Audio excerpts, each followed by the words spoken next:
KIADB ಸಂಸ್ಥೆಯು ಆನೇಕಲ್ ತಾಲೂಕಿನ ಸರ್ಜಾಪುರ ಹೋಬಳಿ ವ್ಯಾಪ್ತಿಯ ಗ್ರಾಮಗಳಲ್ಲಿನ ಕೃಷಿ ಭೂಮಿಗಳ ಮೇಲೆ ಹೊರಡಿಸಿರುವ ಅಕ್ರಮ ಭೂಸ್ವಾಧೀನವನ್ನು ವಿರೋಧಿಸಿ ಆನೇಕಲ್ ತಾಲೂಕು ಭೂಸ್ವಾಧೀನ ವಿರೋಧಿ ಹೋರಾಟ ಸಮಿತಿ ಪದಾಧಿಕಾರಿಗಳು ಹಂದೇನಹಳ್ಳಿ ಗ್ರಾಮದಲ್ಲಿ ಅನಿರ್ದಿಷ್ಟಾವಧಿ ಧರಣಿ ಸತ್ಯಾಗ್ರಹವನ್ನು ಹಮ್ಮಿಕೊಂಡಿದ್ದು, ಇಂದು ಕೃಷಿ ವಿಜ್ಞಾನಿಗಳು, ಸಂಶೋಧಕರು ಮತ್ತು ಪ್ರಗತಿಪರ ಚಿಂತಕರು ಧರಣಿ ಸತ್ಯಾಗ್ರಹದಲ್ಲಿ ಭಾಗವಹಿಸಿ ಹೋರಾಟಕ್ಕೆ ಬೆಂಬಲವನ್ನು ಸೂಚಿಸಿದರು. ಇನ್ನು ಈ ವೇಳೆ ಕೃಷಿ ವಿಜ್ಞಾನಿಗಳು ಮತ್ತು ಸಂಶೋಧಕರು ಮಾತನಾಡಿ, ರಾಜ್ಯ ಸರ್ಕಾರ ಕೂಡಲೇ ಸರ್ಜಾಪುರ ಹೋಬಳಿಯ ವ್ಯಾಪ್ತಿಯಲ್ಲಿ ಭೂ ಸ್ವಾಧೀನವನ್ನು ಕೈಬಿಡಬೇಕು ಎಂದು ಸರ್ಕಾರವನ್ನು ಆಗ್ರಹಿಸಿದರು.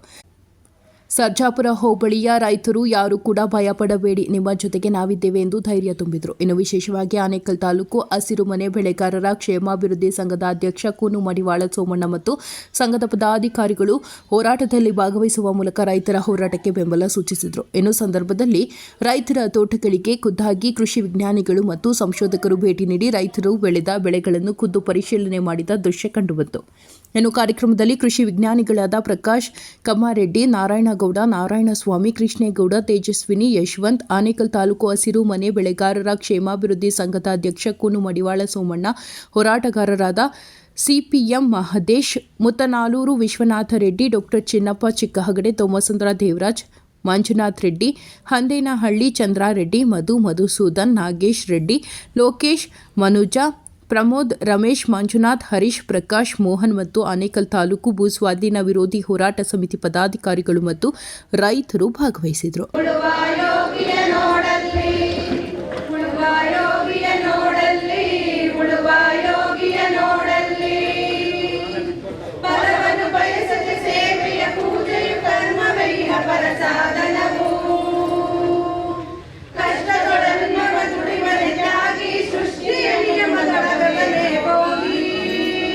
ಆನೇಕಲ್ ತಾಲೂಕು ಭೂಸ್ವಾಧೀನ ವಿರೋಧಿ ಹೋರಾಟ ಸಮಿತಿ ನಿರಂತರವಾಗಿ ಅನಿರ್ದಿಷ್ಟವಾಗಿ ಧರಣಾ ಕಾರ್ಯಕ್ರಮ ನಡೀತಾ ಬಂದಿದೆ.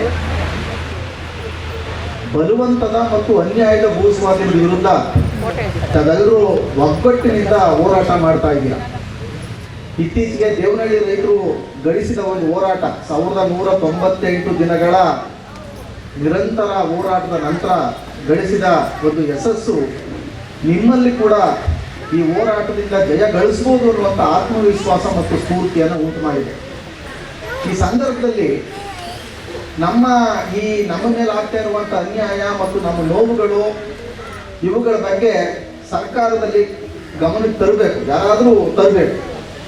ಮತ್ತು ನಮ್ಮ ರೈತರ ಸ್ಥಿತಿ ಉತ್ತಮವಾಗಿರುವುದಕ್ಕೆ, ಅಂದರೆ ನಾವು ಯಾವ ಸ್ಥಿತಿಲಿ ಇದ್ವಿ ಅಂದರೆ, ಸ್ವತಂತ್ರ ಬಂದಾಗ ಬೇರೆ ದೇಶದಿಂದ ಆಹಾರ ಧಾನ್ಯಗಳನ್ನ ಆಮದು ಮಾಡಿಕೊಳ್ತಕ್ಕಂಥ ಒಂದು ಪರಿಸ್ಥಿತಿ ಇತ್ತು. ಸ್ವತಂತ್ರ ಬಂದ ಕೇವಲ 20-25 ವರ್ಷಗಳಲ್ಲಿ ನಾವು ಆಹಾರ ಧಾನ್ಯಗಳಲ್ಲಿ ಬಹಳ ದೊಡ್ಡ ಸ್ವಾವಲಂಬನೆ ಸಾಧಿಸುವುದರಲ್ಲಿ ಬಹಳ ಮುಖ್ಯವಾದ ಪಾತ್ರವನ್ನು ವಹಿಸಿರುವುದು ಕೃಷಿ ವಿಜ್ಞಾನಿಗಳು, ಕೃಷಿ ವಿಶ್ವವಿದ್ಯಾನಿಲಯಗಳು. ಈ ಕೃಷಿ ವಿಜ್ಞಾನಿಗಳು ನಡೆಸಿದ ಸಂಶೋಧನೆಯ ಫಲದಿಂದಾಗಿ ಇವತ್ತು ರೈತರ ಸ್ಥಿತಿ, ನಾವು ಬೇರೆಯವರನ್ನ ಅವಲಂಬನೆ ಮಾಡದೇನೆ ನಾವೇ ಸ್ವತಃ ಹಲವಾರು ವಿಷಯಗಳು, ಆಹಾರ ಧಾನ್ಯ, ಮೀನು, ಮೊಟ್ಟೆ, ತರಕಾರಿ, ಹಣ್ಣು, ಹಂಪಲ ಎಲ್ಲದರಲ್ಲೂ ಕೂಡ ನಾವೀಗ ಒಂದು ಸ್ವಾವಲಂಬನೆ ಗಳಿಸಲಿಕ್ಕೆ ಬಹಳ ಮುಖ್ಯವಾದಂಥ ಪಾತ್ರ ಕೃಷಿ ವಿಶ್ವವಿದ್ಯಾನಿಲಯಗಳು, ಕೃಷಿ ವಿಜ್ಞಾನಿಗಳು. ಇವರೆಲ್ಲರೂ ಆ ಕಾಲಘಟ್ಟದಲ್ಲಿ ಭಾರತ ದೇಶದ ರೈತರಿಗೆ, ಭಾರತ ದೇಶದ ಆರ್ಥಿಕತೆಗೆ ಬಹಳ ದೊಡ್ಡ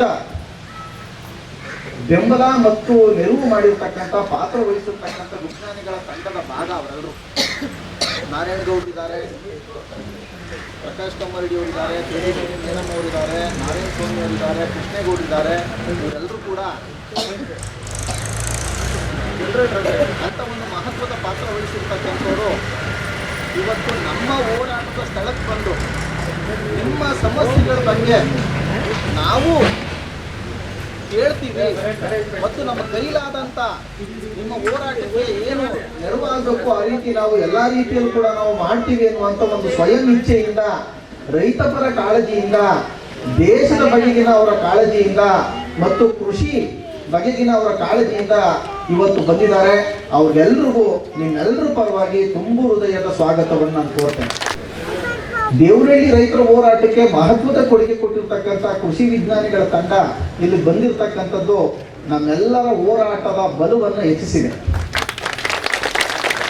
ನಿಮ್ಮೆಲ್ಲರ ಪರವಾಗಿ ನಿಮ್ಮಗಳಿಂದ ಏನು ಅವರು ಕೇಳ್ತಾರೋ ಮತ್ತು ಈ ಸಭೆ ಮುಗಿದ ನಂತರ ಮುತ್ತನಲ್ಲೂರಿನ ಧರ್ಮಸ್ಥಳಕ್ಕೂ ಕೂಡ ನಾವು ಭೇಟಿ ಕೊಟ್ಟು ಆನಂತರ ಪ್ರತಿಯೊಂದು ಕೃಷಿ ಜಮೀನುಗಳಿಗೆ ನಾವು ಹೋಗಿ ತರಕಾರಿ ಬೆಳೀತಾ ಇರುವಂತ, ರೇಷ್ಮೆ ಬೆಳೀತಾ ಇರುವಂತ, ಹಣ್ಣು ಹಂಪಲ ಬೆಳೀತಾ ಇರುವಂತ ಮತ್ತು ಪಾಲಿ ಹೌಸ್ಗಳು ಇಟ್ಕೊಂಡು ಬಹಳ ಆಧುನಿಕವಾದಂಥ ಕೃಷಿಯನ್ನ ಮಾಡಿಕೊಂಡು ಬಹಳ ದೊಡ್ಡ ಬಂಡವಾಳ ಹಾಕಿ ಕೃಷಿಯನ್ನು ಮಾಡ್ತಾ ಇರ್ತಕ್ಕಂಥ ಜಮೀನುಗಳಿಗೆಲ್ಲ ಹೋಗಿ ಆನಂತರ ಯಾಕೆ ಈ ಕೃಷಿ ಭೂಮಿ ಉಳಿಬೇಕು ಅಂತ ಸರ್ಕಾರದ ಗಮನಕ್ಕೆ ನಮ್ಮೆಲ್ಲರ ಅಭಿಪ್ರಾಯವನ್ನು ಮತ್ತು ನಮ್ಮೆಲ್ಲರ ಒತ್ತಾಯವನ್ನು ಕೂಡ ತರಬೇಕು ಅನ್ನುವಂತ ನಿಮ್ಮೆಲ್ಲರೂ ಪರವಾಗಿ ಅವರಲ್ಲಿ ವಿನಂತಿ ಮಾಡ್ಕೊಳ್ತಾ, ತಾಲೂಕಿನ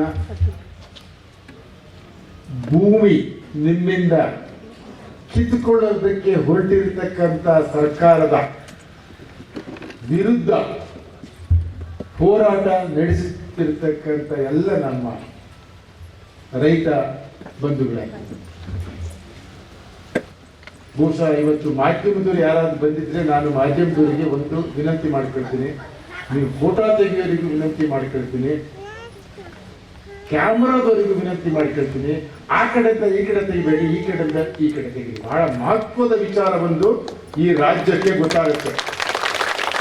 ಈ ಕಡೆ ನಮ್ಮ ಮಾತು ತೆಗೆಯೋದಲ್ಲ, ಈ ಕಡೆ ತೆಗೀರಿ. ಯಾಕೆಂದ್ರೆ ನಾನು ಬಹಳಷ್ಟು ಸಭೆಗಳಿಗೆ ಹೋಗಿದ್ದೀನಿ, ರೈತರ ಸಭೆಗೆ ಹಳ್ಳಿಗೆ ಹೋಗಿದ್ದೀನಿ. ಮಹಿಳೆಯರು ಬರೋದು ಭಾರಿ ಅಪರೂಪ. ರೈತ ಸಂಘಟನೆಗಳು ಒಬ್ಬರಿಬ್ಬರು ಇರ್ತಿದ್ರು ಮಹಿಳೆಯರು. ಇಲ್ಲಿ ಮಹಿಳೆಯರು, ತಾಯಂದಿರು ಎದುರುಗಡೆ ಕೂತ್ಕೊಂಡಿದ್ರೆ ಬಹುಶಃ ಗಂಡಸರಿಗಿಂತ ಜಾಸ್ತಿ ಸಂಖ್ಯೆಯಲ್ಲಿ ಮಹಿಳೆಯರು ಬಂದಿದ್ರೆ ಕಾಣುತ್ತೆ. ಇದನ್ನ ನೀವು ಇಡೀ ರಾಜ್ಯಕ್ಕೆ ಅಲ್ಲ, ದೇಶಕ್ಕೆ ಗೊತ್ತಾಗಬೇಕು. ಇದೆಲ್ಲ ತಾಯಂದಿರು. ಡಾಕ್ಟರ್ ನಾರಾಯಣಗೌಡರು ಈಗ ತಾನು ಹೇಳ್ತಾ ಇದ್ರು, ಮುಂದಿನ ವರ್ಷ ಅಂತಾರಾಷ್ಟ್ರೀಯ ರೈತ ಮಹಿಳೆಯರು, ರೈತರು ಅಂದ ತಕ್ಷಣ ಗಂಡಸರು ಅಂತ, ಕುವೆಂಪು ಹಾಡಲ್ಲೂ ಕೂಡ ಉಳುವ ಯೋಗಿ ಅಂತ ಗಂಡಸರು ಅಂತ ಇಲ್ಲ. ಕುವೆಂಪು ನನ್ನ ಊರು ಕುವೆಂಪು ಊರೇ. ರೈತರಿಗಿಂತ ಹೆಚ್ಚು ಕೃಷಿಯನ್ನು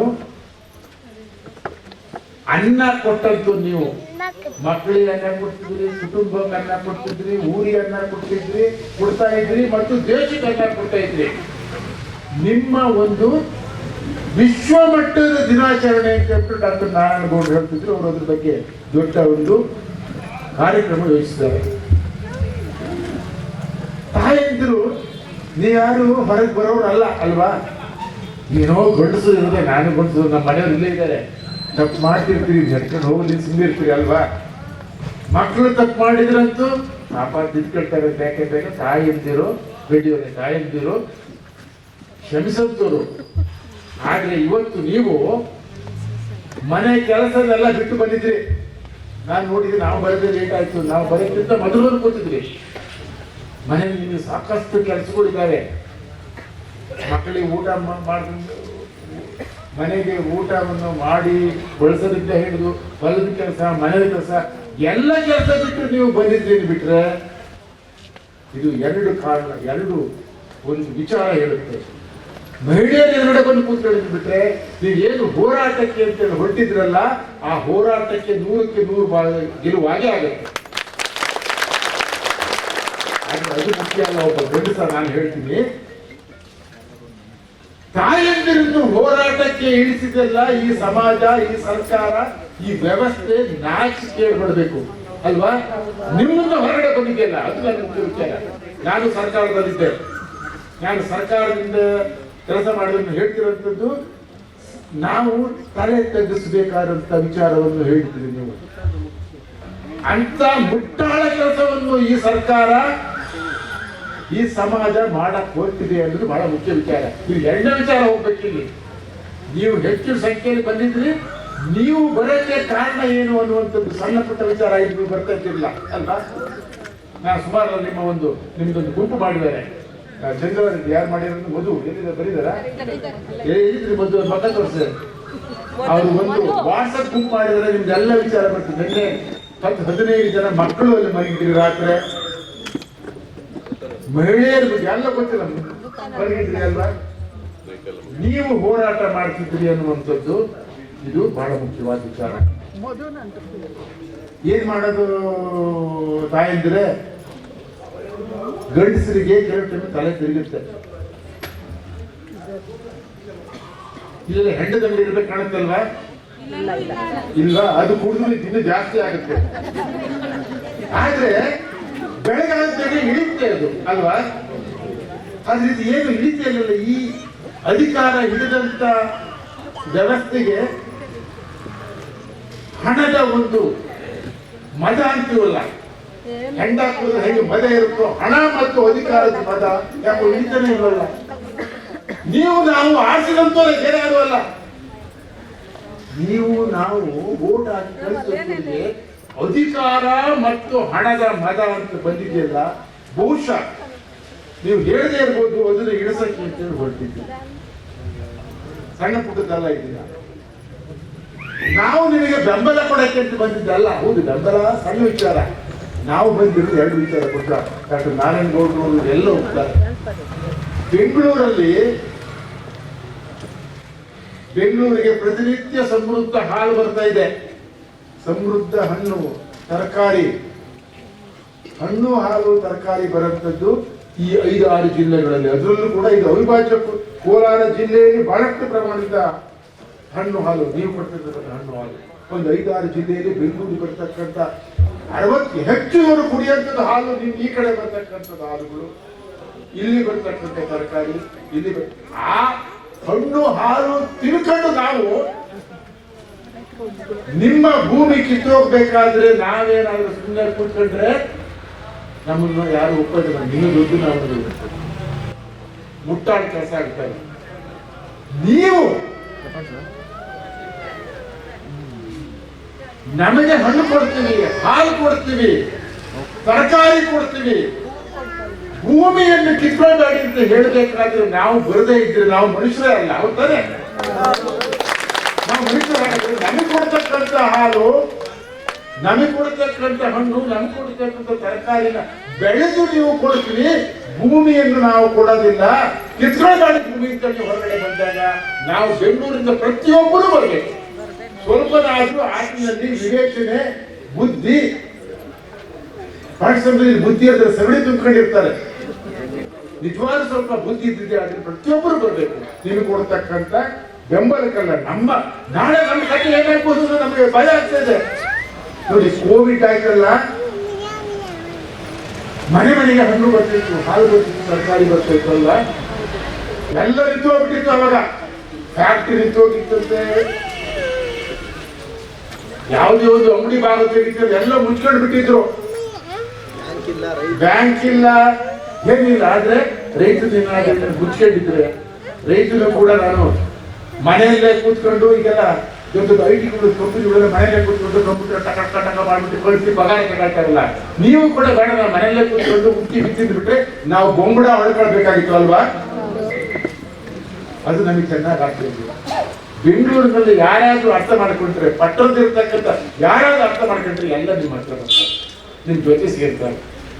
ನಿಮಗೆ ಬೆಂಬಲಕ್ಕೆ ಅಂತಲ್ಲ, ನಾವು ಉಳಿತಕ್ಕಂಥದ್ದು ಬಗ್ಗೆ ಸ್ವಲ್ಪನಾದ್ರೂ ನಮಗೆ ನಮ್ಮ ಊಟದ ಬಗ್ಗೆ ಅದೆಲ್ಲದ ಹಿನ್ನೆಲೆ ನಾವು ಬಂದಿದ್ವಿ. ಹೊರತು ಬೆಂಬಲ ಅನ್ನೋ ವಿಚಾರ ಅಲ್ಲ. ನಿಮಗೆ ಇತರ ಸಭೆಗೆ ಬೆಲ್ಲ ನಮಗೆ ಬೇಕಾಗಿಲ್ಲ. ಯಾಕಂದ್ರೆ ನಾನು ಅವ್ರು ಹೇಳಿದ್ ಹೌದು, ಎಲ್ಲರಿಗಿಂತ ಹೆಚ್ಚಾಗಿ ನಾವೆಲ್ಲ ಕೃಷಿ ವಿಜ್ಞಾನಿಗಳು, ನಾವೆಲ್ಲ ಬಂದಿರತಕ್ಕಂಥದ್ದು ಹಳ್ಳಿಯಿಂದಲೇ.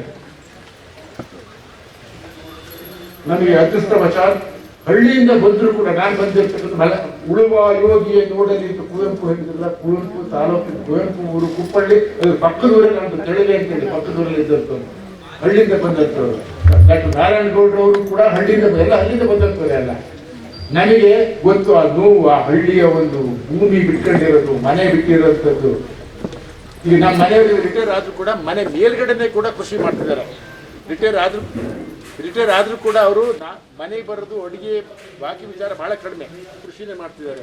ನಾರಾಯಣಗೌಡ ಅವರು ದೊಡ್ಡ ತೆಂಗು ಉತ್ಪಾದಕರ ಸಂಘ ಮಾಡ್ಕೊಂಡಿದ್ದಾರೆ. ನಮಗೆ ಗೊತ್ತುಂಟು ಕೃಷಿಯನ್ನ, ಭೂಮಿಯನ್ನ, ಹಳ್ಳಿಯನ್ನ ಬಿಟ್ಟು ಬಂದಿರೋಂಥದ್ದು. ನೀವು ಹಳ್ಳಿಯಲ್ಲೇ ಇದ್ರಿ, ನೀವು ಬರೋದಿಲ್ಲ ಅಂತ ಕೇಳ್ತಾ ಇದ್ರಿ, ಊಟ ಕೊಡ್ತೀವಿ ಅಂತ ಹೇಳ್ತಾ ಇದ್ರಿ. ಹಾಗಾಗಿ ನಿಮಗೆ ನಾವು ನಿಮ್ಮ ನೋವಿನ ಸ್ವಲ್ಪ ನಮಗೆ ಅರ್ಥ ಆಗ್ತದೆ. ಯಾಕೆಂದ್ರೆ ನಾನೊಬ್ಬ ಪುರುಷ ಹೇಳ್ತೀನಿ, ಯಾರು ತಿಳ್ಕೊಬೇಡಿ. ಯಾಕೆ ಈ ಪರಿಸ್ಥಿತಿ ಬಂದು ಅನ್ನೋದು ನಮ್ಮದು ಒಂದು ತಪ್ಪಿದೆ, ನಮ್ಮದು ಒಂದು ತಪ್ಪಿದೆ. ನಾನು ಒಟ್ಟಾರೆ ಹೇಳ್ತೀನಿ. ಯಾಕೆಂದ್ರೆ ಕೃಷಿ ವಿಚಾರದಲ್ಲಿ ಚಾರಿತ್ರಿಕವಾದ ವಿಚಾರ ಬಂದಿದೆ. ಅದರಲ್ಲಿ ಕೃಷಿ ಬೇಸಾಯ ಅಂದ ತಕ್ಷಣ ತಾಯಂದಿರು ಮಹಿಳೆಯರು ನೋಡಿರುವಂಥದ್ದು ಮೊದಲನೇ ಆದ್ಯತೆ. ಮನೆ ಮಕ್ಕಳಿಗೆ ಊಟ ಬೇಕು, ತರಕಾರಿ ಬೇಕು, ಹಾಲು ಬೇಕು, ಹಣ್ಣು ಬೇಕು, ಹೌದಾನೆ. ಆಮೇಲೆ ದುಡ್ಡು ಗಿಡ್ಡು ಮಾರಾಟ ಮಾಡೋದು. ಯಾವ ಇಡೀ ಪ್ರಪಂಚದ ಎಲ್ಲ ರೈತ ಮಹಿಳೆಯರು ನೋಡುವಂಥದ್ದು ನಮ್ಮ ಭೂಮಿಯಲ್ಲಿ ಮೊದಲು ನಮಗೆ ಮನೆ ಹಾಕಿ ಬೆಳಿಬೇಕು, ಹಿತ್ತಲು ಬೆಳಿಬೇಕು ಅಲ್ವಾ. ನಿಮಗೆ ಮುಖ್ಯ ವಿಚಾರ ದುಡ್ಡಲ್ಲ, ಮುಖ್ಯ ವಿಚಾರ ಮನೆ ಮಕ್ಕಳಿಗೆ ಊಟ ಬೇಕು, ಹಣ್ಣು ಬೇಕು, ತರಕಾರಿ ಬೇಕು, ಬಂದವರಿಗೆ ಊಟ ಕೊಡಬೇಕು. ಊಟದ ಮುಖ್ಯ ವಿಚಾರ. ಆದ್ರೆ ನಾವು, ನನ್ನ ಊರು ಅಡಿಕೆ ಬೆಳೀತಕ್ಕಂಥದ್ದು, ಭತ್ತ ಎಲ್ಲ ಇಟ್ಟು ಅಡಿಕೆ ಅಡಿಕೆ ಅಡಿಕೆ ಅಡಿಕೆ ನೋಡಿ. ಆ ಕಡೆ ಬಂದು ನೋಡಿ, ಎಲ್ಲ ಅಡಿಕೆ ಉರುಳಿಕೊಂಡು ಬರುತ್ತೆ ಅಡಿಕೆಯಿಂದ. ಭತ್ತ ಬೆಳೀತಲ್ಲ, ನಾವು ಹಣ್ಣು ಬೆಳೀತಿಲ್ಲ, ತರಕಾರಿ ಬೆಳೀತಿಲ್ಲ. ಮಲೆನಾಡಲ್ಲಿ ಇವತ್ತು ಭತ್ತವನ್ನು ಹೊರಗಡೆ ತರಿಸ್ತಾ ಇದ್ವಿ, ಹಣ್ಣನ್ನು ಹೊರಗಡೆ ತರಿಸ್ತಾ ಇದ್ವಿ, ಹಾಲು ಹೊರಗಡೆ ತರಿಸ್ತಾ, ಎಲ್ಲ ಹೊರಗಡೆ ಬರುತ್ತೆ. ನಾವು ಬೆಳೆಯುವ ಕಾಫಿ, ಅಡಿಕೆ, ಅದು ಪುರುಷ ಸ್ವಲ್ಪ ಹಣದ ಮೋಹ ಜಾಸ್ತಿ ಉಂಟು. ಆದರೆ ಈಗ ಹಣದ ಮೋಹ ಅತಿ ಆಗುವುದು. ಅದಕ್ಕೊಂದು ಕಾರಣ ಉಂಟು, ನಿಮಗೆಲ್ಲ ಗೊತ್ತಿರೋದು ವಯಸ್ಸಾದವರಿಗೆ ರೇಡಿಯೋದೇ. ಇವರು 20 ವರ್ಷದ ಹಿಂದೆ ಇಲ್ಲಿ 1 ಎಕರೆ, 20-30 ವರ್ಷದ ಹಿಂದೆ 1 ಎಕರೆ ಭೂಮಿ ಯಾರು ಕೇಳೋರೇ ಇದ್ದಿಲ್ಲ ಅಲ್ವಾ, ಹಿಂದೆ. ಆದ್ರೆ ಈಗ 1 ಎಕರೆ ಭೂಮಿ ಇದ್ದ ತಕ್ಷಣ ಕೋಟಿ ಕೋಟಿ ಕೋಟಿ, 5-10 ಕ್ವಿಂಟಾಲು ಏನೋ ನೀವು 1 ಎಕರೆಯಲ್ಲಿ ನೀವೇನಾದ್ರು ಈಗ ಹೆಚ್ಚು ಬೆಳೆಯೋದು ಇವಾಗ ರಾಗಿ ಬೆಳೆದ್ರೆ 8ರಿಂದ 10 ಕ್ವಿಂಟಾಲ್ ಬರ್ಬೋದಲ್ಲ, 12 ಕ್ವಿಂಟಾಲ್ ಬರ್ಬೋದು. ಅದು ಜಾಸ್ತಿ ಬರೋದು ನನ್ಗೆ ಗೊತ್ತಿದೆ. ಆದರೆ ಅದು ಮಾರಾಟ ಮಾಡಿಬಿಟ್ರೆ ಕೋಟಿ ಗಟ್ಟಲೆ, 1 ಕೋಟಿ, 5 ಕೋಟಿನಲ್ಲಿ ಹಣದ ಹುಚ್ಚು ಬಂದ್ಬಿಟ್ಟಿದೆ. ಇದು ಹುಚ್ಚಲ್ಲ, ಸಣ್ಣ ಪುಟ್ಟ ಹುಚ್ಚಲ್ಲ. ಅದರ ಹಿಂದೆ ಹೇಳಿ ಹಣ ಎಲ್ಲರಿಗೂ ಬೇಕು.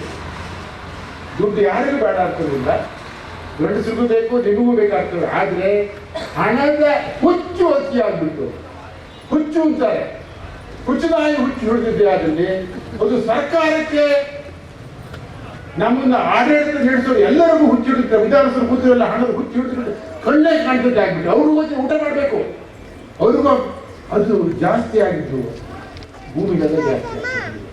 ಅವರ ಹಿಂದೆ ದೊಡ್ಡ ವ್ಯವಸ್ಥಿತ ಹುನ್ನಾರನೇ ಇದೆ.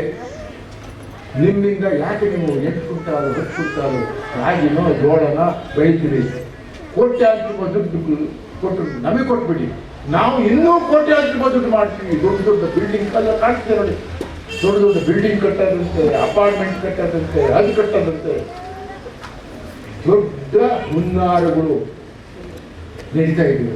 ಹುಚ್ಚು, ಆ ಹುಚ್ಚು ನಿಲ್ಲಿಸಬೇಕಾಗಿದೆ. ನೀವು ನಿಲ್ತಿದ್ರಿ, ಖಂಡಿತ ಹುಚ್ಚು ನಿಲ್ಲಿಸಿ. ನಾನು 2-3 ನಾನು ನಿಮ್ಮ ಜೊತೆಗೆ ನಮ್ಮಂತವ್ರು ಎಲ್ಲ ಇದ್ದಾರೆ, ಇವರೆಲ್ಲ ಮಾತಾಡ್ತಾರೆ, ವಿಜ್ಞಾನಿಗಳು. ಹಾಲು ಕುಡಿತಕ್ಕಂಥ, ತರಕಾರಿ ತಿನ್ನಂತ, ಅನ್ನ ತಿನ್ನಂತ ಪ್ರತಿಯೊಬ್ಬರು ಕೂಡ ನಿಮಗೆ ಬೆಂಬಲ ಕೊಡಬೇಕು. ಹಾಗಿದ್ದವ್ರು ಯಾರ್ಯಾರಿದ್ದರೆ ಕೇಳಿ. ಬೆಂಗಳೂರಲ್ಲಿ ಹಾಲು ಕುಡಿದೇ ಇದ್ದಂಥವ್ರು, ಅನ್ನ ತಿಂದೇ ಇದ್ದಂಥವ್ರು, ಹಣ್ಣು ತಿಂದಿದ್ದಾರೆ ಇದ್ರಮ್ಮ, ಯಾರು ಇರ್ತಾನೆ, ಅವರೆಲ್ಲರೂ ಬೆಂಬಲ ಕೊಡ್ತಾರೆ. ಆಗ ನಿಮ್ಗೆ ಬೆಂಬಲ ಸಿಕ್ಕುತ್ತೆ. ಆದರೆ 2 ಮುಖ್ಯ ವಿಚಾರ ನಿಮ್ಮ ಕಡೆ ಮಾತ್ರ. ನಾವು 20ನೇ ತಾರೀಕು ಸಭೆ ಮಾಡಿದ್ವಿ. 20ನೇ ತಾರೀಕು ದೇವರಾಜ ಅರಸು ಅನ್ನೋರ ಒಂದು ಹುಟ್ಟುಹಬ್ಬ. ದೇವರಾಜ ಅರಸನ ಹೆಸರು ಕೇಳಿದ್ರೆ ನೀವು? ದೇವರಾಜ ಅರಸು ಈ ರಾಜ್ಯದಲ್ಲಿ 1970 ಹಿಂದೆ ಹೆಚ್ಚಿನ ರೈತರ ಕೈಯಲ್ಲಿ ಭೂಮಿ ಇದ್ದಿರಲಿಲ್ಲ. ನೀವೆಲ್ಲ ಗೇಣಿದಾರರಾಗಿತ್ತು, ದೊಡ್ಡ ದೊಡ್ಡ ಭೂಮಾಲೀಕರ ಗೇಣಿ ಇತ್ತು.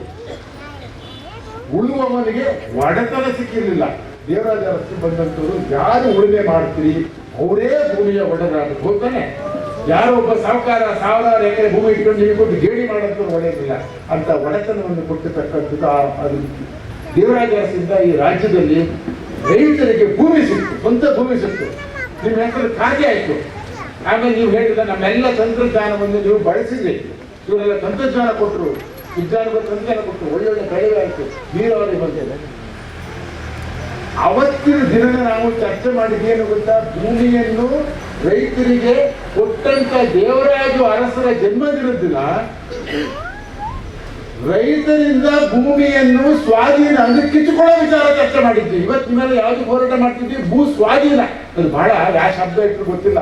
ಇನ್ನು ಮುಂದೆ ಭೂ ಕಿತ್ತುಕೊಳ್ತಕ್ಕಂಥ ಹೋರಾಟ ಅಂತ ಕರೀಲಿ. ರೈತರಿಂದ ಭೂಮಿಯನ್ನು ಕಿತ್ತುಕೊಳ್ಳುವುದರ ಬಗ್ಗೆ, ಯಾಕಂದ್ರೆ ಸ್ವಾಧೀನ ಪಾಧೀನ ಅಂತ ಬಹಳ ಸ್ವಾಧೀನ ಅಲ್ಲ, ನಿಮ್ಮಿಂದ ಕಿತ್ಕೊಳ್ತಕ್ಕಂಥ ಭೂ ಲೂಟಿ ಹೋರಾಟ, ಭೂ ಮಾಫಿಯಾ ಹೋರಾಟ ಅಂತ ಹೇಳಿ ಅನುಮಾನ ಇಲ್ಲ. ಅದರ ಒಂದು ನೋಡಿ, ಭೂಮಿಯನ್ನು ಕೊಟ್ಟಂತಾರೆ ದೇವರಾಜ ಅರಸನ್ನ, ನಾವು ಅದನ್ನು ಜಾಸ್ತಿ ಸರ್ಕಾರಕ್ಕೆ ನೋಡಿ, ಕಾಂಗ್ರೆಸ್ ಸರ್ಕಾರ ಅಂತಂದ್ರೆ ದೇವರಾಜ ಅರಸನ್ನ ನೆನೆಸ್ಕೊಂಡ್ರಿ ನೀವು. ಆದ್ರೂ ಸ್ವಲ್ಪ ಯಾಕೋ ನೋಡಿ, ದೇವನಹಳ್ಳಿಯಲ್ಲಿ ಹೋರಾಟ ಗೆದ್ದಿದ್ವಿ ಬೇಕಾದ್ರೆ ನಿನ್ನೆ ಏನೋ ಮತ್ತೆ ಉಲ್ಟಾ ಆಗ್ತಿದೆ ಇಲ್ಲಿ. ಹಾಗಾಗಿ ಎರಡು ವಿಚಾರಗಳು, ಇದು ಭೂಮಿಯ ಒಂದು ಹುಚ್ಚು ಸರ್ಕಾರಕ್ಕೆ, ಅದು ಹಿಂದಿರ್ತಕ್ಕಂಥ ದೊಡ್ಡ ಈ ಕಾರ್ಪೊರೇಟ್ ಶಕ್ತಿ ಅಂತ ಹೇಳ್ತಾರೆ, ದೊಡ್ಡ ದೊಡ್ಡ ಉಳಿತಕ್ಕಂಥ ಬಂದಿದೆ. ಎಲ್ಲ ಕಡೆಯೂ ಕೂಡ ಹೋರಾಟಗಳು ನಡೀತಾ ಇದ್ದಾವೆ. ನೀವು ಎಲ್ಲರೂ ಕೈ ಜೋಡಿಸ್ಬೇಕು. ಎಲ್ಲ ಕಡೆಯೂ ಕೂಡ ತಾಯಂದಿರು ಮುಂದುವರೆ ಮಾಡತಕ್ಕಂಥ ಜವಾಬ್ದಾರಿ ನಿಮ್ಮ ಮೇಲಿದೆ. ಒಂದು. ಎರಡನೇದು, ಇದು ಒಂದು ಮಧ್ಯೆ ಮಾತಾಡ ಏನು ಬೆಳೆ ವಿಚಾರ ಕೊಟ್ಟಿದ್ದಾರೆ. ಇನ್ನೂ ಸಭಾ ನಾವು ಹೇಳ್ತೀವಿ, ನಾವು ಪತ್ರಿಕೆ ಕೊಡ್ತೀವಿ, ಏನೇನು ಬೆಳೆ ಬೆಳಿತೀರಿ ಅಂತ ಹೇಳ್ಬಿಟ್ಟು. ಒಂದು, ನಿಮ್ಮ ಮಹಿಳೆಯರನ್ನ ಮಹಿಳೆಯರ ಮುನ್ನೆಲೆಯಲ್ಲ ಹೋರಾಟಗಳನ್ನು ಎಲ್ಲ ಕಡೆ ಬಂದು ನೀವು ಕೈಗೋಟ್ ಮಾಡಿ ಇಲ್ಲ, ನಾವೆಲ್ಲ ತೋರಿಸೋಣ, ಅದು ಮುಂದಿಟ್ಟು ನಾವು ಹಣ. ಇದು ಎರಡನೇದು, ಎಲ್ಲ ಕಡೆಯಿಂದ ಹೋರಾಟಗಳು ನಡೀತಿದೆ. ನೀವು ಕೆಲವರು ಅಲ್ಲಿಗೂ ಹೋಗಲಿ, ಅಲ್ಲಿ ಇಲ್ಲಿಗೂ ಬರಲಿ. ನಾವು 20ನೇ ತಾರೀಕು ಹೆಚ್ಚು ಕಡಿಮೆ 6 ಕಡೆಯಲ್ಲಿ ಹೋರಾಟ ಮಾಡತಕ್ಕಂಥ ಒಂದು ಕಟ್ಟಿದ್ದು ಮಹಿಳೆಯರು ಹೆಚ್ಚು ಬಂದಿದ್ರು. ದೇವನಹಳ್ಳಿಯಿಂದ ಬಂದಿದ್ರು, ಆನೇಕಲ್ಲಿಂದ 2-3 ಬಗ್ಗೆ ಬಂದಿದ್ರು, ಕಾಣ್ತೇವೆ ರೆಡಿ ಬಂದಿದ್ರು. ಆಮೇಲೆ ಶ್ರೀನಿವಾಸಪುರದಿಂದ ಬಂದಿದ್ರು, ನೆಲಮಂಗಲದಿಂದ ಬಂದಿದ್ರು, ಮತ್ತು ಡಾಕ್ಟರ್ ನಾರಾಯಣಗೌಡರು ನಮ್ಮನ್ನು ಕರ್ಕೊಂಡು ಹೋಗಿದ್ರು ಬೈರಮಂಗಲ ಅಂತ, ಅಲ್ಲೇ ಚಿಕ್ಕರ್ನಹಳ್ಳಿ ಬೈರಮಂಗಲ, ಅದು ಯಾವ ತಾಲೂಕು ಬಿಟ್ರೆ ರಾಮನಗರ ತಾಲೂಕು ಇಲ್ಲಿ ಹೋಬಳಿ. ಬಳ್ಳಾರಿಯಿಂದ ಬಂದಿದ್ರು, 6-7 ಕಡೆಯಿಂದ ಬಂದಿದ್ರು. ಎಲ್ಲ ಕಡೆ ನಡೀತಿದೆ, ಎಲ್ಲ ಕಡೆ ನಡೀತಿದೆ. ಹಾಗಾಗಿ ಖಂಡಿತವಾಗಿ ಇದು ಒಟ್ಟು ಗೆಲ್ಲುತ್ತಾರೆ. ಆದ್ರೆ ನಾವು ಹೇಳಬಹುದು,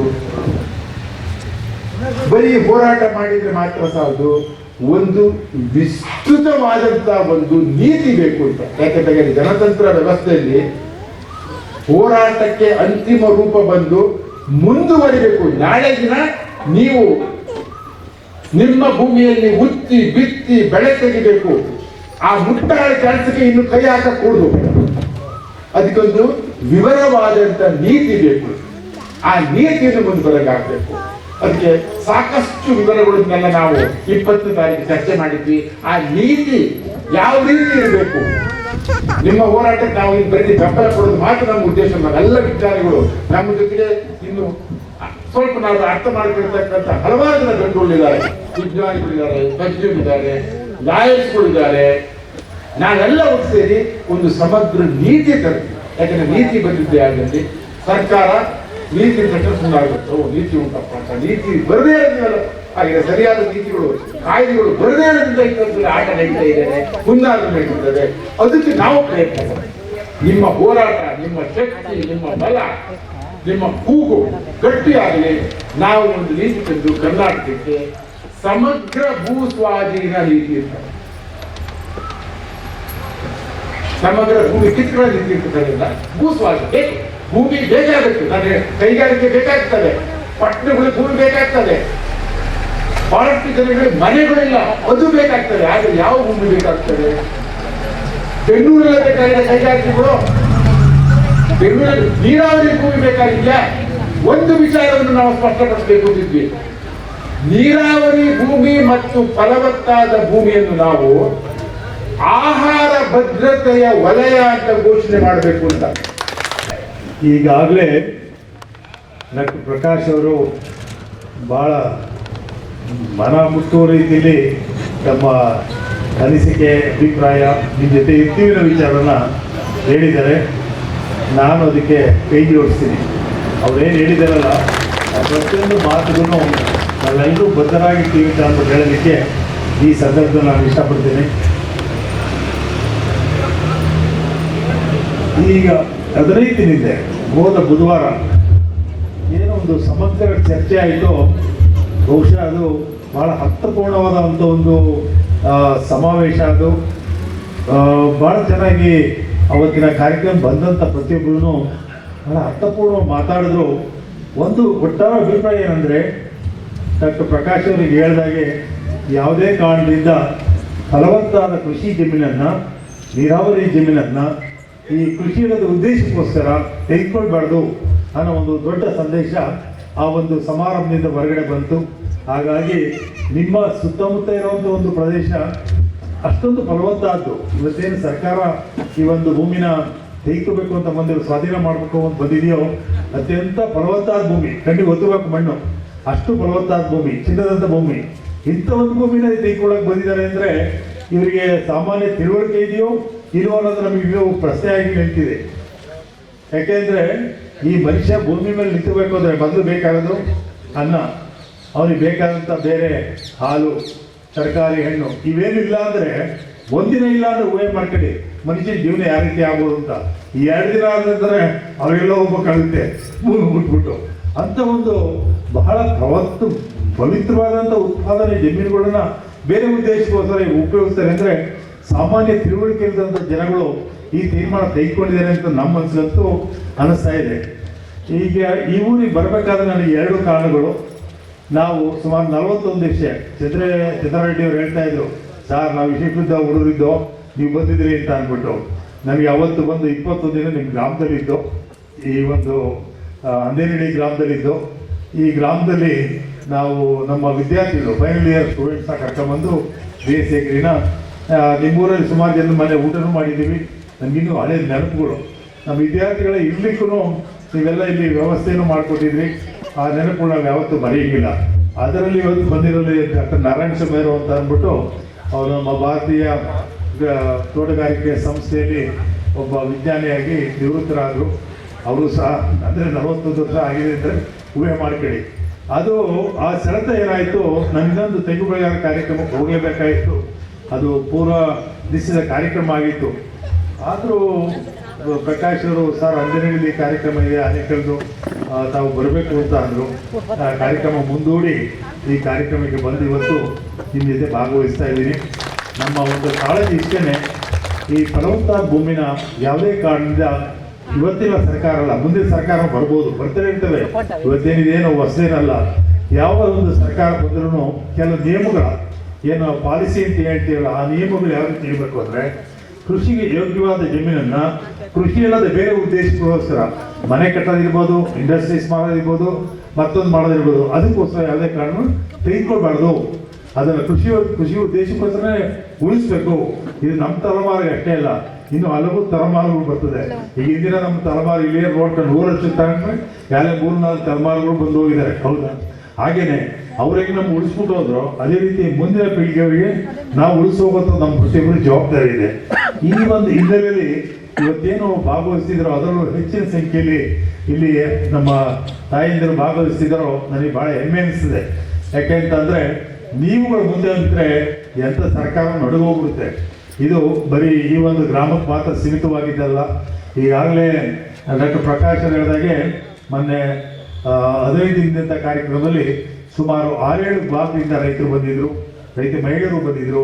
ಅವರೆಲ್ಲ ಎಷ್ಟು ಗಟ್ಟಿಯಾಗಿದ್ದರು ಅಂದರೆ ಈ ಹೋರಾಟದಲ್ಲಿ ನಾವು ಪೂರ್ಣ ಭದ್ರವಾಗಿ ನಿಂತು ನಮ್ಮ ಜಮೀನ ಉಳಿಸ್ಕೊಳ್ಳೋಕ್ಕೆ ನಾವೆಲ್ಲ ಭದ್ರ ಆಗ್ತೀವಿ ಅಂತ ಹೇಳ್ತಾ ಇದ್ರು. ಅವತ್ತು ಇನ್ನೊಂದು ಮಾತಂದು ಹೇಳಿದ್ರು, ನಮ್ಮ ಅಂದಿನಿಂದ ಬಂದಂಥ ಒಬ್ಬರು ಒಳ್ಳೆ ಚಿಂತಕರೊಂದು ಮಾತಂದು ಹೇಳಿದ್ರು, ಹಿಂದೆ 1947 ಹಿಂದೆ ಈ ದೇಶದ ಸ್ವತಂತ್ರ ಹೋರಾಟಕ್ಕೋಸ್ಕರ ನಾವೆಲ್ಲ ಸಾಕಷ್ಟು ತ್ಯಾಗ ಮಾಡಿದ್ರು ನಮ್ಮ ಹಿರಿಯರು. ಇವತ್ತು ನಿಮಗೆ ಸ್ವತಂತ್ರ ಬಂದಿದೆ ಅಂದರೆ ಅವ್ರ ತ್ಯಾಗದಿಂದ ನಮಗೆ ಸ್ವತಂತ್ರ ಬಂದಿದೆ, ಅದನ್ನು ಪ್ರತಿಯೊಬ್ಬರು ಒಪ್ಕೋಬೇಕು. ಹಾಗೆಯೇ ಮುಂದಿನ ದಿನಗಳಲ್ಲಿ ಈ ಭೂಮಿ ಉಳಿಬೇಕು ಅಂದರೆ ನಾವು ಸ್ವತಂತ್ರಕ್ಕೋಸ್ಕರ, ನಮ್ಮ ಭೂಮಿ ಉಳಿಸುವಂಥ ಸ್ವತಂತ್ರಕ್ಕೋಸ್ಕರ ಹೋರಾಟ ಮಾಡಲೇಬೇಕು. ಇದನ್ನು ಮಾಡಿದ್ದೇ ಆದರೆ ಯಾವ ಸರ್ಕಾರ ನಮ್ಮ ಮುಂದೆ ಬಂದು ನಿಂತ್ಕೊಳ್ಳೋಕ್ಕೆ ಸಾಧ್ಯನೇ ಇಲ್ಲ, ಭೂಮಿ ಮುಟ್ಲಿಕ್ಕೂ ಸಾಧ್ಯನೇ ಇಲ್ಲ. ಈ ಒಂದು ಸಂದೇಶ ಈ ಒಂದು ವೇದಿಕೆಯಿಂದ ಇವತ್ತು ಹೋಗಬೇಕು. ಇದು ಬರೀ ರಾಜ್ಯಕ್ಕಷ್ಟೇ ಇಲ್ಲ, ರಾಷ್ಟ್ರದಲ್ಲೂ ಅಷ್ಟೇ. ಯಾಕೆ ನಮ್ಮ ಒಂದು ರಾಷ್ಟ್ರ ಅತ್ಯಂತ ಪವಿತ್ರ, ಅತ್ಯಂತ ಪುಣ್ಯವಂತ ಒಂದು ರಾಷ್ಟ್ರ. ಯಾಕೆಂದರೆ ಇಷ್ಟೊಂದು ಒಳ್ಳೆ ಭೂಮಿ ಇರುವಂಥದ್ದು ಅನೇಕ ರಾಷ್ಟ್ರಗಳಲ್ಲಿ ನಿಮ್ಮ ಮಣ್ಣು ನೋಡಿದ್ರೆ ಬರೀ ಮಳೆಗಾಡುಗಳು. ಈ ಅರಬ್ ಕಂಟ್ರೀಸ್ಗೆ ಹೋದರೆ ಬರೀ ಮಳೆಗಾಡುಗಳು ಕೇಳಿರ್ಬೇಕು ಕೆಲವರು. ಹಾಗೆಯೇ ಮಳೆನೇ ಬೀಳೋದಿಲ್ಲ, ಮಳೆ ಬಿದ್ದರೆ ಪುಣ್ಯ. ಇಲ್ಲಿ ನಮಗೆ 1000 ಮಿಲಿಮೀಟರ್ ಮಳೆ ಬೀಳುತ್ತೆ, ಅಷ್ಟೊಂದು ಪುಣ್ಯವಂತ ಭೂಮಿ ಇದು. ಇನ್ನು 40 ನಾನು ಹೇಳ್ತಾ ಇದ್ರೆ ನಾವು ಈ ಭೂಮಿಯಲ್ಲಿ ಇದ್ದರೂ ಈ ದೇಶ ಅತ್ಯಂತ ಪುಣ್ಯವಂತರು. ಇಂಥ ಒಂದು ಭೂಮಿನ ಉಳಿಸಿ ಮುಂದಿನ ಪೀಳಿಗೆಯವರು ಬಿಡುವಂಥ ಜವಾಬ್ದಾರಿ ನಮ್ಮ ಪ್ರತಿಯೊಬ್ಬರಿಗೆ ಜವಾಬ್ದಾರಿಯಾಗಿರ್ತದೆ. ಹಾಗಾಗಿ ಈ ಒಂದು ಭೂಮಿಯ ಒಂದು ಏನು ಇವರು ಬೇಕು ಅಂತ ಬರ್ತಾ ಇದ್ದಾರೋ ಫಲವತ್ತಾದ ಭೂಮಿನ ಯಾವುದೇ ಕಾರಣ ಕೊಡೋದಂತೂ ಬೇಡ. ನಿಮಗೆ ಕೆಲವು ಅಮಿಷರು ಓಡ್ತಾರೆ, ನಿಮಗೆ ಇಷ್ಟು ಕೋಟಿ ಬರ್ತದೆ ಅಷ್ಟು ಕೋಟಿ ಬರ್ತದೆ ಅಂತ. ಈ ಕೋಟಿ ದುಡ್ಡು ಬಂದರೆ ಅದು ಎಷ್ಟು ದಿನ ಉಳ್ಕೊತದೆ ಅಂತ ಗೊತ್ತಿಲ್ಲ. ಯಾಕೆ ನಿಮಗೆ ಇರೋಬರೋ ನೆಂಟರೆಲ್ಲ ನಿಷ್ಠರು ಆಗ್ತಾರೆ.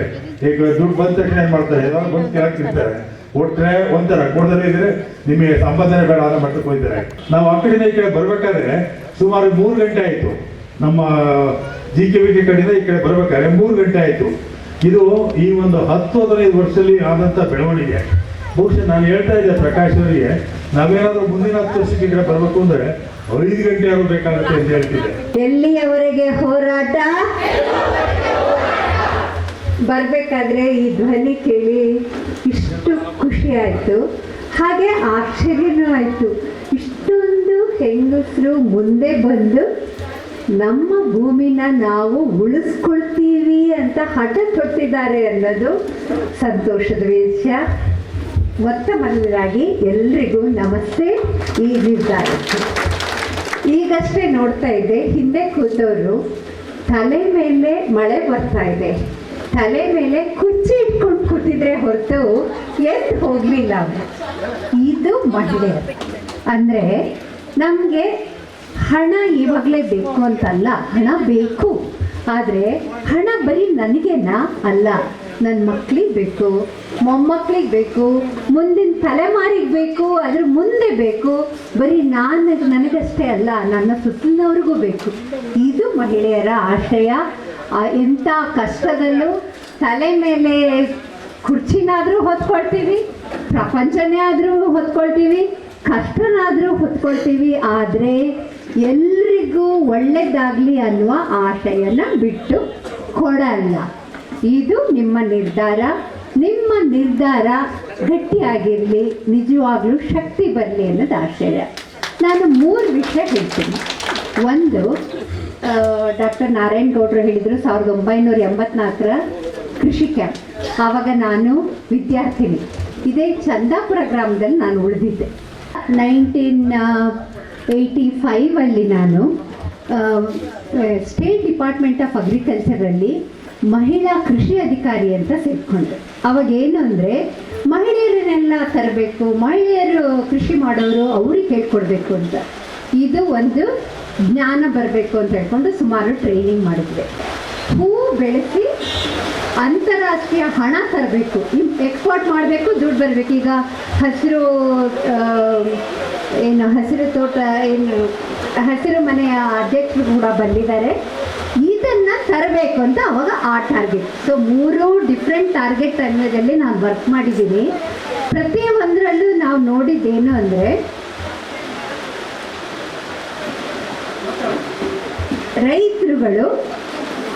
ರೈತರು ಜ್ಞಾನ ಬೆಳೀತಾನೇ ಹೋಯ್ತು. ಇಸ್ರೇಲಿದ್ದು ಟೆಕ್ನಾಲಜಿ ಬಂದರೆ ಇಲ್ಲೇ ನೀವು ನಿಮ್ಮ ಟೆಕ್ನಾಲಜಿ ಮಾಡಿದ್ದೀರಾ. ಸೊ ಇವಾಗ ನಾವು ಭೂಮಿ ಕಳ್ಕೊಳ್ಳೋದ್ರಿಂದ ಬರೀ ಭೂಮಿಯಷ್ಟೇ ಹೋಗಲ್ಲ, ಭೂಮಿ ಜೊತೆಗೆ ಹೋಗುವುದು ನಿಮ್ಮೆಲ್ಲರ ಜ್ಞಾನ. ಯಾವ ಕೃಷಿ ವಿಶ್ವವಿದ್ಯಾಲಯದಲ್ಲೂ ನಮಗಿಷ್ಟು ಜ್ಞಾನ ಸಿಗಲ್ಲ.